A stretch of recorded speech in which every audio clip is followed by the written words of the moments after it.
Hello students, welcome back. This is the video of class 9th biology and I'm going to start the chapter tissues, and this is chapter 2. So first of all, we'll see what are tissues. So tissues are the group of cells that have common origin and similar function.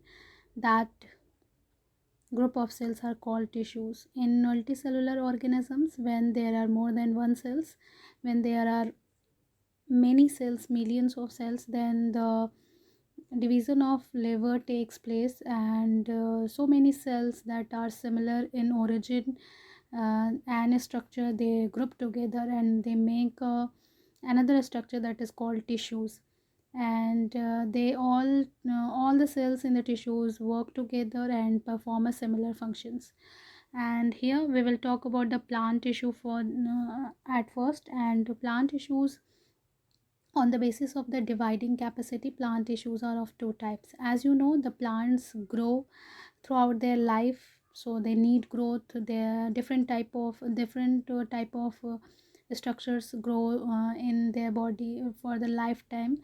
So on the basis of that, there are two kind of tissues found in the plants. The first one is called as meristematic tissues, and another is called permanent tissues. So the tissues which are having actively dividing cells, they are called meristematic tissues, and they are of three types. On the basis of the position in location and position in the body of the plants, the meristematic tissues are of three types.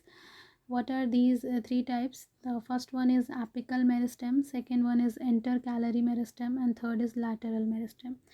So apical meristems are found on the tip of the root and shoot. Intercalary meristem is found in the nodes and internodes, and lateral meristem are found on the side of the plant's body.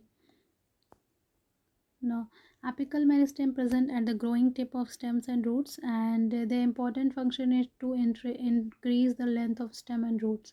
So apical meristem, because they are found on the tip of the plant's root and shoot, so they increase the length, and that's how they are responsible for the primary growth of the plants.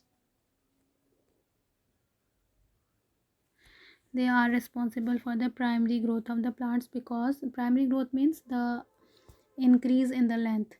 So apical meristems are the meristematic tissues that have the dividing capacity and found on the tip of the plant's root and shoot, and they are responsible for the increasing length, that is the primary growth of the plants. Second kind of meristematic tissue are called intercalary meristem, and they are present at the base of the leaves and the internodes, and their important function is for the longitudinal growth of the plants. They elongate the plant's body from the middle, because they are found in the middle part of the plants at the internodes and at the base of the leaves. So they elongate the plant from the middle, and they are also responsible for the longitudinal growth of the plants. Next kind of meristematic tissue, that is the third kind of meristematic tissue, it is called lateral meristem. Lateral meristems are present on the lateral side of the stems and roots, and their important function is to increase the thickness of the stem and root. As you know, first of all, the plants grow in length, and after some time they increase in their width. So the lateral meristem is responsible to increase the width diameter of the plant's body.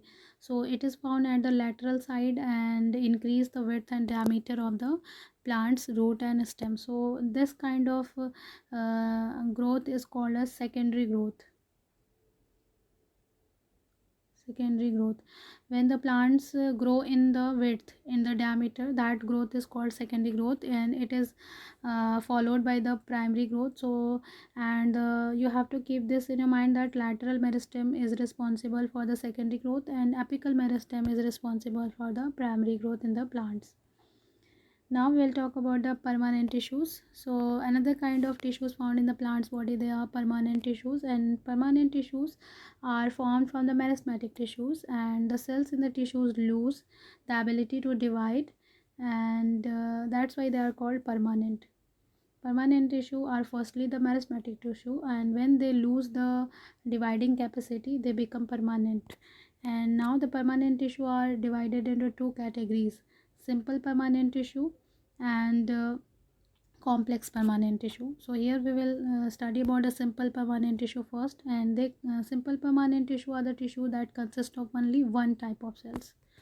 The permanent tissues which are having only one type of cells, that simple permanent tissue will be, that permanent tissue will be called as simple permanent tissue. Now further, the simple permanent tissue is of three types. What are these three types of simple permanent tissue? The first one is parenchyma, and parenchyma composed of unspecialized living cell with relatively thin cell wall and intercellular space present in these kind of tissues present in soft part of the plant, and their main function is storage. So here you can see that the cells are having thin cell wall, and they are having intercellular gap, and they are simple kind of cells, and they are the living cells, and they perform the storage of the food.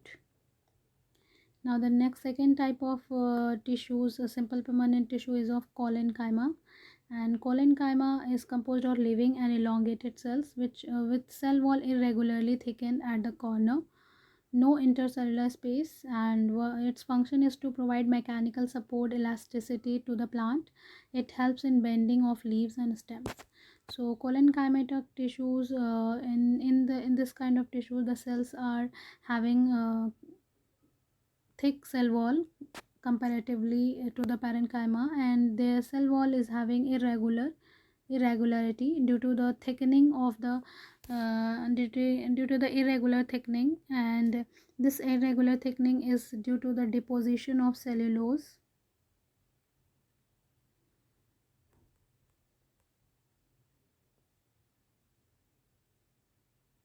at the corner. So at the corner the cellulose get deposit irregularly, and this is the characteristic feature of collenchymatous cells. Their corner are thickened due to the deposition of cellulose at the corner, and they have a vacuole, and they are living cells, and their function is to provide mechanical support and elasticity to the plants, and because of this tissues, the stem and leaves can bend. Next kind of tissues of simple permanent tissue is called sclerenchyma, and sclerenchyma is composed of long, narrow and thick walled cells. This tissue is made up of dead cells, so keep this in your mind that in a sclerenchyma the cells are dead and there are no intercellular space. Sclerenchyma cells are dead, present in seeds, nuts, husk of coconut, fiber of jute, etc. You can see the sclerenchyma cells in the seeds of the cells, nuts, and husk of coconut. Have you seen this? The fiber present on the husk of the coconut is the sclerenchymatous tissue. Here you can see in sclerenchyma their cell wall is highly thick, and they are elongated like this, fiber like, and their internal space is narrow, and in the cell wall of the sclerenchymatous cell there is the deposition of lignin, and that's why this is called lignified thick wall. Due to the deposition of lignin, the cell wall becomes highly thick and internal space become reduced. Now we will talk about the complex permanent tissue. So the complex permanent tissue are those permanent tissue which are having more than one type of cells, and they are also called as conducting tissue because they conduct the substances in the body of the plants. That's why they are called conducting tissues. Types of complex permanent tissues. The complex permanent tissue is of two types, xylem and phloem. So first of all we'll talk about the xylem. So xylem is the water conducting tissue, and it conducts water and mineral from the root to the different part of the plant, and it composed of four different types of cells. What are these cells? First is trachea, second is vessel, third parenchyma, and fourth is fiber. So there are four different kind of cells found in the xylem, that is xylem vessel, xylem trachea, xylem parenchyma, and xylem fiber. You can see here, this is the xylem parenchyma, this is the vessel. Main water conducting elements are vessels and tracheates. They carry the water from root to the different part of the plants, and there are xylem fiber which are the sclerenchymatous fiber which provide a strength to the these cells. So in xylem, in all these four kind of cells, the main water conducting cells are xylem vessels and xylem tracheids. uh, these are the hollow tube like structure, and they are the dead cells, and that's why they can carry the water. In all these four cells, xylem vessel, xylem tracheid, and xylem fibers are dead cells. Only the parenchyma is the living cell. Now we will talk about the phloem. Phloem is the food conducting tissue. It conducts food material from the leaves to the different part of the plants. As you know, the plants prepare their food in the leaves, so the food is being carried by the phloem from the leaves to the different parts of the plant, and it is also composed of four different type of cells. What are these cells? Sieve tubes, companion cells, phloem parenchyma, and phloem fiber. Four type of cells are found here. You can see these are the parenchyma cells, sieve tube cells, and companion cells, and phloem fiber are also there. Now, sieve tube cells and companion cells are the main food conducting elements found in the phloem, and sieve tube cell is the exceptional cell because it is the living cell, but it doesn't have nucleus. So in all these four cells, the sieve tube, companion cell, and parenchyma are the living cells. The phloem fiber is the dead cell. Phloem fiber is the dead cell. And the main conducting elements in the phloem are sieve tube and companion cells.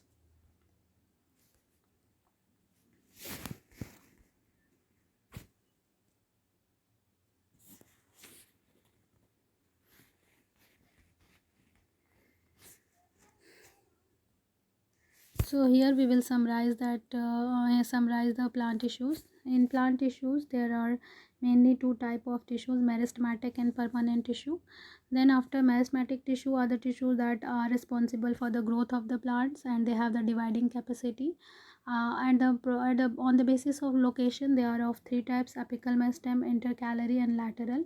Apical meristem is responsible for the primary growth, that is the longitudinal growth.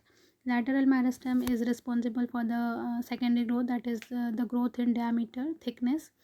And now the permanent tissue is of two types: simple permanent and complex. Simple permanent tissue is having only one kind of cells, similar kind of cells, all the cells are same.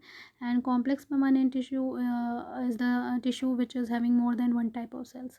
Simple permanent tissue is of three types: parenchyma, collenchyma, sclerenchyma. These two cells are the living cells. This performs the function of storage, and this gives the elasticity and strength, and this also gives the support and strength to the cell. And this is the dead cells, made up of dead cells. And you know that parenchyma shows some modification, that is arenchyma and chlorenchyma. When the parenchyma is having lots of space between the cells, and that space is filled with the air, that at that time the parenchyma is called arenchyma, and especially it is found in the aquatic plants, means the plants which are found in the water. So arenchyma gives the buoyancy to the plant parts so that it can float into the water. Chlorenchyma is the modification of parenchyma. Here the parenchyma contains the chloroplast and chlorophyll so that the photosynthesis will take place. Now the sclerenchyma is of two types: sclerenchyma fiber and sclerete. So now the complex permanent tissue is of two types: xylem and phloem. These are the conducting tissues. Xylem conduct water and mineral, and phloem conduct food. So this is all of the plant tissues, and in the next video we'll talk about the animal tissues. Thank you.